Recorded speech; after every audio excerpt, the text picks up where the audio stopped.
Get up!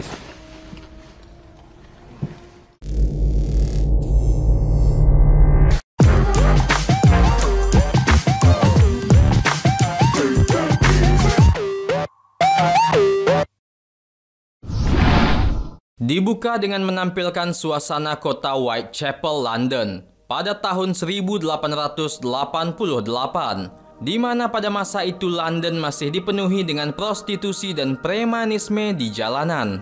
Seorang pemuda diperlihatkan sedang mengkonsumsi opium dengan keadaan tatapannya yang kosong. Ia adalah Inspektur Eberline. Ia selalu melakukan rutinitas terlarang itu untuk mendapatkan mimpi, yaitu semacam halusinasi kebenaran yang disebut vision, yang berarti ia bisa sedikit melihat tentang kebenaran atau petunjuk terhadap kasus yang ditanganinya. Kemudian ada Mary, seorang PSK. Ia beserta kelompok prostitusinya tampak sedang melakukan rutinitasnya. Mary lalu dicegat oleh dua preman pemalak. Mereka mengancam Mary supaya segera membayar setoran. Esok harinya mantan PSK bernama Anne Crook berjumpa dengan teman lamanya yaitu Mary dan kelompoknya. Diketahui Anne Crook kini telah menikah dengan seorang pelukis kaya bernama Albert dan dia baru saja melahirkan putri mereka, Alice. Anne Crook mengisahkan betapa ia sangat bahagia bisa menjumpai jodohnya yaitu Albert. Anne Crook pun menitipkan bayi Alice karena ia hendak pergi menjumpai Albert. Di sisi lain, seorang penunggang becak kuda jalanan bernama Ned Lee sedang diancam oleh Ben Kidney yang merupakan seorang pejabat polisi supaya Ned Lee mau melakukan tindak kejahatan. Ketika Anne Crook dan Albert sedang melakukan mantap gelai, mereka didatangi oleh Ben Kidney beserta rekan-rekannya. Lalu mereka dibawa secara paksa. Tak lama setelah penculikan Anne Crook, terjadilah pembunuhan mengerikan terhadap salah satu wanita PSK lainnya. Ini juga menjadi awal bahwa setiap PSK akan diburu satu persatu, dibunuh dan dimutilasi secara sadis organ dalamnya oleh seorang pembunuh yang disebut sebagai Jack the Ripper. Inspektur polisi Whitechapel Eberline adalah yang ditugaskan menangani kasus ini. Ia dikenal sebagai seorang yang brilian. Meski memiliki masalah kecanduan opium, namun itu adalah demi pekerjaannya. Saat ini Eberline juga masih berduka atas kematian istrinya ketika melahirkan 2 tahun yang lalu. Rekannya Sersan Godley adalah seseorang yang tahu dan percaya teori aneh Inspektur Eberline terkait penglihatan magisnya saat menghisap opium. Investigasi Inspektur Eberline kemudian mengungkapkan bahwa Jack the Ripper adalah orang yang berpendidikan. Kemungkinan besar punya pengetahuan luas dalam anatomi manusia, sebab ketika melakukan aksinya, metode bedah yang digunakan sangat tepat. Anne Crook yang diculik ternyata ditempatkan di sebuah rumah sakit jiwa untuk dihilangkan kewarasannya. Ia dilobotomi ramuan yang menyebabkan ia menjadi kasar dan disimpulkan ia kini telah gila. Sangat tersirat bahwa ini dilakukan untuk membungkamnya. Di sebuah bar, Mary dan teman PSK lainnya sedang membicarakan penculikan Anne Crook serta bagaimana nasib bayinya, juga hal-hal lain terkait diri mereka masing-masing ke depannya. Tak lama salah seorang teman Mary, Martha, mendapatkan pelanggan. Setelah melayani pelanggannya, tiba-tiba pemalak kembali muncul dan menodongkan pisau lalu mengancam akan mencongkel matanya jika tidak membayar setoran. Untungnya seorang polisi patroli memergokinya dan berhasil menghentikan aksinya itu. Selang beberapa waktu, Martha yang dalam keadaan sedih dan putus asa berjalan tak menentu hingga ia berjumpa Ned Lee yang sedang membawa seorang yang misterius yang memberinya anggur. Pada masa ini anggur adalah makanan mewah yang merupakan makanan untuk bangsawan. Tanpa Martha ketahui orang misterius itu adalah Jack the Ripper. Martha pun dihabisi dengan sadis malam itu. Setelah kematiannya, banyak orang berdatangan untuk melihat mayatnya, termasuk media. Inspektur Eberline pun melakukan penyelidikan. Ia menemukan satu petunjuk yaitu tangkai anggur. Lalu mereka membawa mayat Martha ke ruang otopsi yang membuat salah seorang perawat muntah-muntah melihat kondisi mayatnya. Eberlein lalu mengajak timnya untuk berkumpul dan membahas tentang kematian satu persatu PSK dengan motif yang sama, yaitu memotong tenggorokan lalu mengambil organ dalamnya. Setelah itu Eberlein kembali melakukan kebiasaan buruknya, mengonsumsi opium. Kali ini halusinasi mimpinya adalah kenangannya bersama mendiang istrinya. Besoknya Eberlein dan polisi lainnya menghadiri pemakaman Martha. Dan disinilah awal mula Eberlein, Sersan Godley dan Mary berkenalan dan mengatakan mereka sedang menginvestigasi kematian para wanita yang telah dibunuh. Merasa para detektif itu tak akan memberikan bantuan, Mary dan teman-temannya meninggalkan mereka. Malam harinya saat berbincang-bincang, Mary CS malah diusir oleh pemilik kamar karena menunggak. Hingga salah seorang PSK itu mendapatkan bogem mentah di kepalanya. Setelah itu, salah seorang teman Mary, Annie, sedang berjalan sendirian untuk menjual jasanya. Ia lalu didatangi oleh Ned Lee dan Jack the Ripper. Ned Lee memberi iming-imingan anggur supaya Annie mau melayani bosnya yang tak lain adalah Jack the Ripper. Dia pun langsung auto setuju dengan itu. Ned Lee lalu mengarahkan Annie ke lorong gelap untuk menjumpai bosnya. Dan tak berapa lama dia pun tewas dengan mengenaskan seperti korban lainnya. Sebenarnya Ned Lee tidak tega melihat wanita itu dan berniat untuk berhenti melakukan tugasnya, namun dia tidak bisa berbuat apa-apa.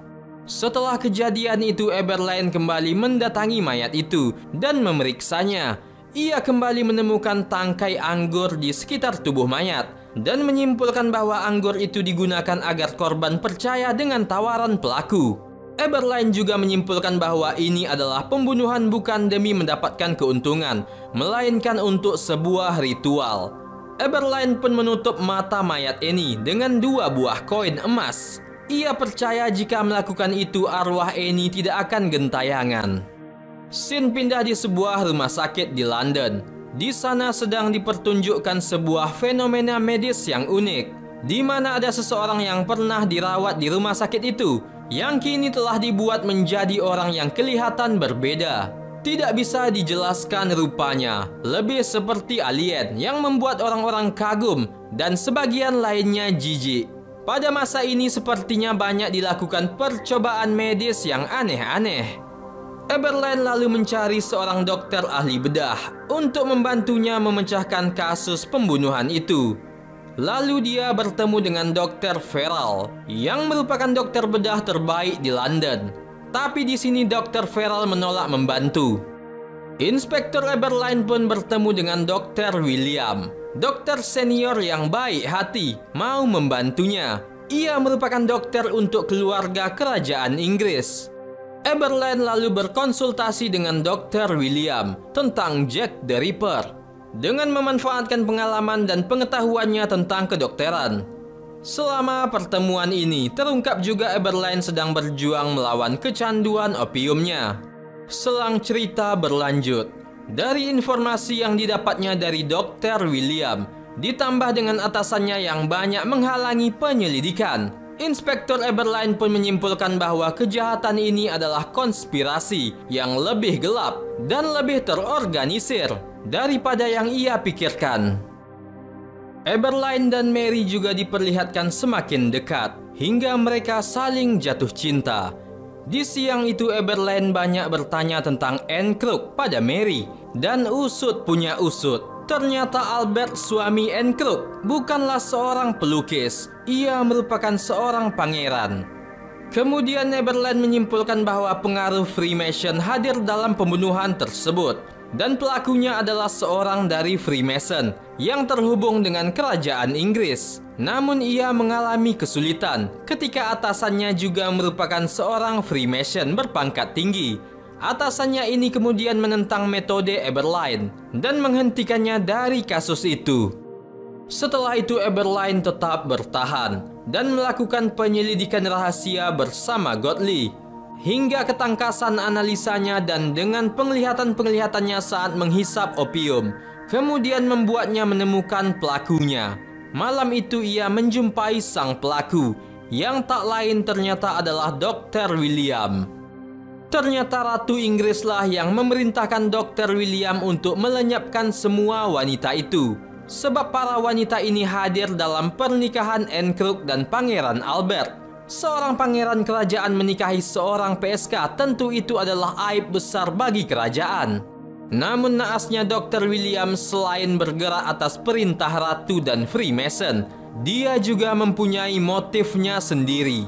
Dr. William menganggap dirinya diberi wahyu dari ilahi untuk menyempurnakan ilmu bedahnya. Maka dari itu ia tidak hanya melakukan pembunuhan biasa, tapi juga memutilasi organ korban.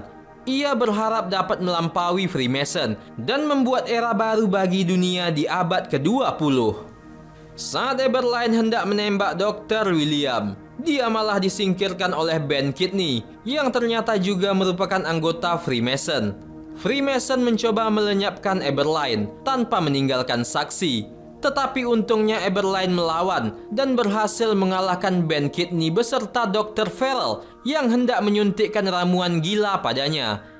Setelah berhasil membalikkan kereta, Inspektur Eberlein bergegas menyelamatkan Mary yang merupakan target terakhir Dr. William. Tetapi ia datang terlambat. Sesampainya di sana terlihat jasad wanita telah hancur lebur. Inspektur Eberlein dengan emosinya menyalahkan atasannya karena tidak membantunya atau Godley dalam kasus tersebut. Ia menyerang atasannya itu tapi dihentikan oleh Godley. Ketika Eberlein memeriksa jasad itu, ia sadar bahwa itu bukanlah mayat Mary. Ternyata itu adalah mayat wanita lain yang ketika malam kejadian ia menumpang tidur di kamar Mary. Setelah semua kejadian itu, Freemason memutuskan untuk menghukum Dr. William karena telah bertindak melenceng dari perintah kerajaan dan organisasi mereka. Dr. William terlihat menghina Freemason hingga akhirnya ia dilobotomi yang mengakibatkan dia menjadi tidak waras seperti Anne Crook. Eberlein pergi ke suatu tempat di Whitechapel dan menerima surat misterius yang segera disadarinya adalah surat dari Mary. Mary memintanya untuk datang menemuinya di sebuah desa dekat pantai. Namun demi melindungi Mary, Eberlein memutuskan untuk tidak menemuinya karena kerajaan Inggris dan Freemason masih mengawasi gerak-geriknya. Dia lalu membakar surat Mary, merelakannya dan menyadari bahwa dia tidak akan pernah bisa memiliki kehidupan normal bersama Mary.